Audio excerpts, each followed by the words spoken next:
않는 희대의 검찰총장이 있었습니다.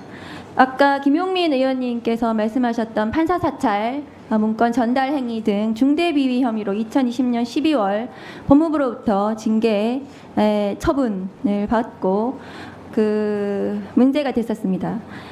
후보자께서는 당시에 아마 춘천 법원에 계셨던 것 같은데요. 네. 이 사건에 대해서 사실을 잘 모르신다고 하셔서 굉장히 실망스럽습니다. 이 사건은 대한민국에서 검찰총장이 최초로 징계당하는 매우 중요한 사건이었거든요. 그런데 당시에 윤석열 검찰총장을 징계한다는 것이 찍어내기 감찰, 마치 부당한 징계를 하는 것처럼 온 언론과 시민사회에서 얘기를 했지만 결국에는 지금 법원에서 1심 법원에서 중대비위 면직에 해당하는 면직 이상의 중대한 처분이 가능한 중대비위에 해당한다는 판단을 받았고 감찰은 모두 적법했다는 1심과 2심 판단을 받았습니다. 그 당시에 문제 제기를 했고 그것이 잘못됐다고 했던 사람들 누구도 반성하지 않고 있거든요. 그런데 그 당시에 직무 문제가 된 이러한 중대한 위법이 있어서 직무를 도저히 수행할 수 없다고 판단해서 직무 배제 결정을 내렸는데 그것에 대해서 집행정지 청구를 했고 행정법원에서 그것을 들어줬습니다. 그리고 나서 윤석열 검찰총장이 2021년 1월 직무 배제에서 다시 살아나서 시작한 수사가 월성원전 수사와 그리고 지금 이건태 의원님 말씀하셨던 이정석 검사가 했던 김학의 출금 수사입니다. 그 두 가지 수사는 살아있는 권력에 대한 정조준하는 수사라고 해서 언론과 여기서 칭송을 했었습니다. 그런데 결과는 이 두 가지 사건 모두 무죄로 점철되었습니다. 정치적인 수사였던 거죠. 그때 당시에 월성원전 수사를 했던 검사는 친윤 검사 이두봉 그리고 안동환 검사였습니다. 이두봉 검사였습니다. 그리고 김학의 출금 수사를 담당했던 검사가 지금 문제가 됐던 이정섭 검사입니다. 21대 국회에서 탄핵소추 발의했던 검사입니다. 이정섭 검사 PPT 보여주세요. 이정섭 검사의 탄핵소추 사유를 보세요. 지금 헌법재판소에서 저는 봐주기 결정을 했다고 생각합니다. 저 비위들을 보시면 소추 사유가 불특정되었다는 이유로 기각을 했습니다. 헌법재판소는 직권 탐지를 할 수도 있는데도 불구하고 제대로 조사조차 하지 않고 또 수사기관인 검찰은 감찰 자료라든가 수사 자료를 제대로 내놓지 않았습니다. 그런데 후보자가 보시기에 저 비위들은 굉장히 중대한 비위들입니다. 그런데 검찰은 저 비위들에 대해서 작년 2023년 10월 달에 문제 제기를 했는데도 불구하고 아직까지 수사가 끝이 나지 않아요. 수사를 하지 않습니다. 왜 하지 않는 걸까요?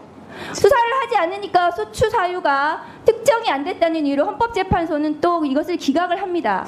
저 중대 비위에 대해서 가족이 폭로를 했고 증거도 있어요.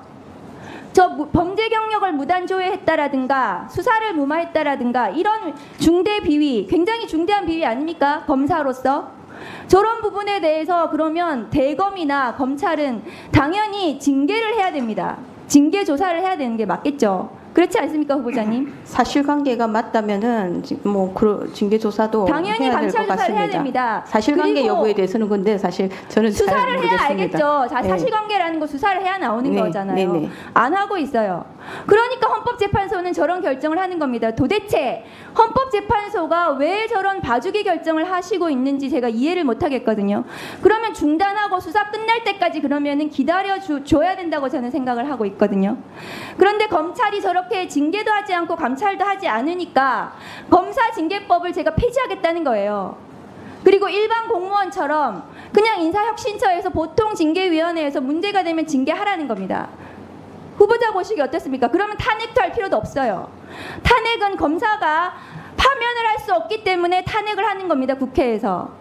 징계법 폐지하고 일반 행정공무원처럼 하면 저런 사유 파면 가능합니다. 어떻게 생각하세요?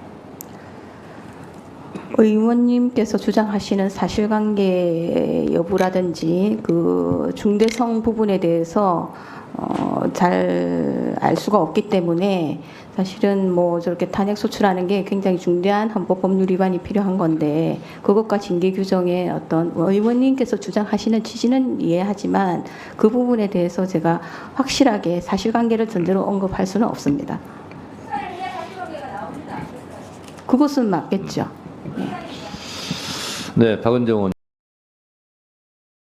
잠시 주목해 주시기 바랍니다. 구독자분들에게 특별한 선물을 준비했는데요. 제가 항상 여러분들께 강조드리는 말씀이 있습니다. 이슈와 뉴스만 꾸준히 챙겨오셔도 충분히 돈을 벌 수 있다고 말씀드리는데요. 여기 보이시는 채널의 영상을 보시면 어떤 생각이 드시나요? 그냥 눈에 보이시는 뉴스와 영상만 보시고 아무 생각이 없으신가요? 그렇다면 저는 잘못된 것이라고 말씀드리고 싶습니다. 그 이유가 무엇이냐면 제가 8월 초에 뭐라고 말씀드렸나요? 지금은 바이오에 관심을 가져야 한다라고 뉴스만 보고 넘기지 마시고 투자를 지적적으로 생각해봐야 한다고 말씀드렸는데요. 이런 스네이들과 영상을 통해서 충분히 구독자님들께도 전달이 되셨을 겁니다. 이런 바이오 이슈가 되었을 때 부자들은 어떻게 생각할까요? 바이오 관련주는 무엇인지, 어떤 종목이 가장 좋을지, 어디에 투자해야 돈이 몰릴 수 있는지 자연스럽게 생각한다고 말씀드렸습니다. 지난번에 구독자분들과 함께 한 주식으로 수익 내기를 진행했었는데요. 100% 무료로 진행을 했고 이 사진을 보시면 아시겠지만 구독이라는 문자 메시지를 남겨주신 모든 시청자분들께 이렇게 바이오 관련주 중에 가장 급등할 확률이 높은 딱 한 종목을 드렸습니다. 8월 13일에 오정바이오를 추천해 드렸습니다. 여기 나와 있는 사진을 보시면 정확히 얼마에 매수하고 어떤 종목을 사야 하는지 어느 점에 팔아야 하는지 이런 부분들까지 여러분들에게 정확히 알려드렸는데요. 실제로 많은 분들께서 수익을 보셨습니다. 오른쪽을 보시면 아시겠지만 8월 13일에 오정바이오를 소개해드리고 나서 실제로 며칠이 지나지 않고 이렇게 주가가 상가가 되었습니다. 당시에도 굉장히 많은 분들이 제가 드린 이 종목으로 수익을 내셨습니다. 지난번과 똑같이 구독이란 문자를 보내주시면 이번에 이슈가 되고 있는 주식 중에 앞으로 대장주 고시를 하면서 주가가 가장 크게 상승할 한 종목을 시청자분들에게 문자로 종목명과 사고자 하는 시점을 모두 알려드리겠습니다. 이 영상을 보시고 계시는 시청자분들 중에 종목이 궁금하다 하시는 분들은 남녀노소 시간대 상관없이 이렇게 상단에 번호를 항상 남겨놓고 있습니다. 전화번호 010-802-5232 똑같이 무료 급등 주식 문자를 보내드리겠습니다.